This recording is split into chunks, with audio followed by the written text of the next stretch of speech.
बहुत समय पहले एक छोटे से गांव में आरुष नाम का लड़का रहता था। आरुष बेहद जिज्ञासु था और हमेशा नई चीजें खोजने में लगा रहता था। एक दिन जंगल में घूमते घूमते उसे एक पुराना धूल से भरा पीतल का दीपक मिला। उसने दीपक को साफ किया और तभी अचानक तेज रोशनी फैली। उस रोशनी से एक विशाल जिन्न प्रकट हुआ। जिन्न ने कहा, तुमने मुझे आजाद किया है, इसलिए मैं तुम्हारी 3 इच्छाएं पूरी कर सकता हूँ। आरुष ने सोचा और पहली इच्छा में गांव के लिए अनाज और पानी मांगा ताकि कोई भूखा न रहे। अगले ही पल गांव के गोदाम और तालाब भर गए। दूसरी इच्छा में उसने मांगा कि उसके पिता की बीमारियां दूर हो जाए।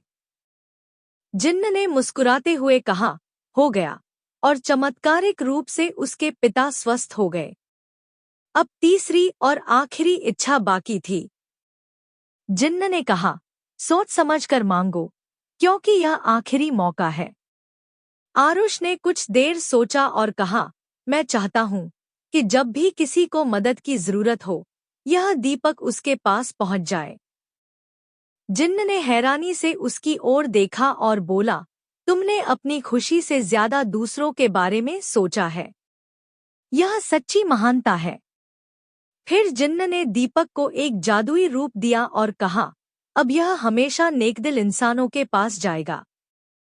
आरुष वापस गांव लौटा, लेकिन दीपक गायब हो चुका था। उसे पता था कि अब यह कहीं किसी और की मदद कर रहा होगा। और उस दिन से गांव वाले उसे सिर्फ एक लड़का नहीं, बल्कि दिल वाला हीरो कहने लगे। ऐसी ही कहानियां सुनने के लिए चैनल को लाइक, सब्सक्राइब और शेयर करें।